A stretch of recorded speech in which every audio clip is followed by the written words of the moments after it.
ఈరోజు మరి నామినేషన్ వేసిన సందర్భంగా మీరందరూ రావటం చాలా సంతోషం.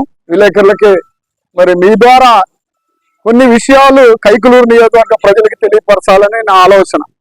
ఎందుకంటే ఒక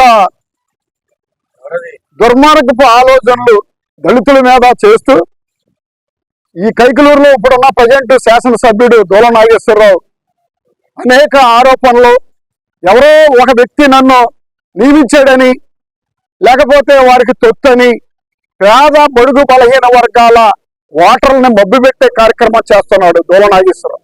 దూల నాగేశ్వరరావు చెప్తున్నా, నీ సంగతి వైఎస్ఆర్ కాంగ్రెస్ పార్టీ అధిష్టానానికి తెలుసు.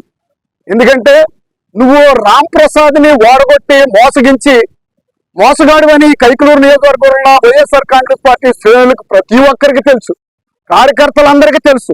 అయినా నీలో మార్పు రాలా. నేనేదో చేస్తున్నది, నేను చాలా మంచి పనులు చేస్తున్నాను, నీతివంతమైన పనులు అనుకుంటున్నావేమో, కానీ చాలా నిన్ను అబ్జర్వ్ చేస్తున్నాను. నీ దగ్గర ఉన్న వాడు ఒక్కడు కూడా నిలబడ్డ రేపొద్దున్న ఎలక్షన్ పూర్తయ్యేటప్పటికి నీ వెనకాల ఉన్న క్యాండిడేట్లు ఎంపీపీలు జడ్పీటీసీలు కూడా ఉండరు.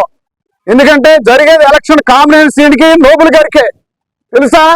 నువ్వు 3వ స్థానంలో ఉంటావని నేను ఈ సభాముఖంగా తెలియజేస్తున్నా, ఛాలెంజ్ చేస్తున్నా. ఎందుకంటే నిన్ను చూసి ఏ ఓటరో మోసపోడు. ఎందుకంటే గత 5 సంవత్సరాలు చేసిన మోసం ఒక్కటి కూడా నెరవేర్చలేదు. ఓటర్ల మభ్యపెట్టమే, దళితులను మోసగించడం, ఒక్క కార్యక్రమాన్ని కూడా పూర్తి చేయు. చిన్న నాయకుల్ని ఏ విధంగా ఇబ్బంది పెట్టావో ప్రజలందరూ చూస్తున్నారు. ఒక కైకలూరు శ్మశాన వాటికి నేను పూర్తి చేద్దామని కడితే దాన్ని నిర్వీర్యం చేయాలని ప్రయత్నం చేసి మధ్యలో బిల్లులు రాకోకుండా ప్రెసిడెంట్కి నాకు ఇబ్బంది పెట్టి దెబ్బలాటలు పెట్టే కార్యక్రమాలు చేశాం. మరి అదే కాకుండా ప్రెసిడెంట్ మీద వాళ్ళ మరదల వదిన గారితో పోట్లాడి పెట్టిన దాఖలాలు చూసాం. అలాగా దళితులందరూ విచ్ఛిన్నం చేశాను అనుకుంటున్నావు. ఛాలెంజ్ ఖబర్దార్ డిఎన్ఆర్. దళితులందరూ ఏకంగా ఉన్నారు. రాబోయే రోజుల్లో దళితులందరూ ఏకంగా ఉన్నారని సభాముఖంగా తెలియజేస్తున్నా. వారందరూ నీ చిత్తులు, నీ నక్క చిత్తులని కనిపెట్టి వారందరూ ఇవాళ చూసావు కదా, నామినేషన్కి వచ్చిన జనమే ఆధారం. వారిని చూసి నువ్వు తెలుసుకో, ఇదో నా పరిస్థితి అనుకుంటావు తప్ప నువ్వు చేసే కుట్రలు కుతంత్రాలు బయలుపడుతున్నాయి. ఒక్కొక్కటి బయటపడతాయి. ఇక్కడి నుంచి స్టార్ట్ చేస్తున్నావు. ఇప్పుడు వరకు నీ మీద ఏమి పడలా, ఏమి మాట్లాడలా. నువ్వు అనేక ఆరోపణలు చేస్తున్నావంట. పేదోడని లేకపోతే ఎవరికో డమ్మీగా ఉండాలి. నేషనల్ కాంగ్రెస్ పార్టీ ఇది ఏమనుకున్నా ఇండిపెండెంట్ అనుకున్నా ఒకరు తొత్తుగా ఉంటాకే. అదే కామినేని శ్రీనివాసు 2014 నుంచి 19 వరకు మంత్రిగా ఉంటే నువ్వు ఒక్క మాటనా మాట్లాడేవా?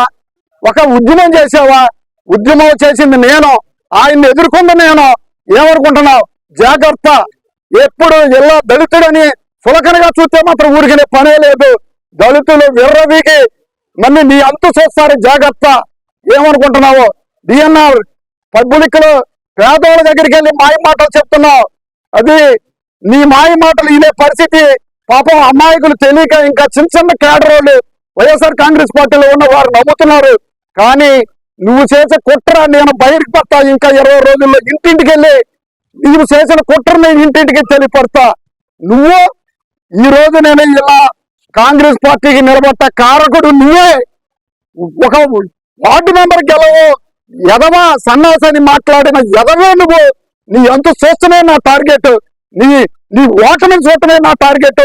నీ అంతు చూస్తా. ఇంకా రాజకీయాలు 40 సంవత్సరాల సుదీర్ఘంగా కాపులకి రాకుండా పోతే నీకేదో జాలిపడి దళితులు ఇచ్చారు.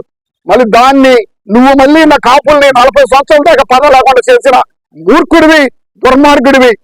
చెప్తున్నా, నిన్నేదో మోదరెత్తున్నారు అనుకుంటున్నామో. కాపు సోదరులు చాలా బాధపడుతున్నారు.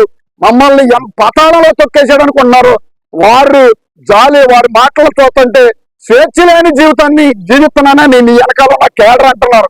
ఒక అడవి కృష్ణ ఎంపీపీ ఎస్టీ కాలనీలు ఒక పంపైతే 8 గిల్లేదని పంపేసావు. నువ్వు ఇంకా ఎంపీపీ ఎందుకు బతకటమా చావటమా?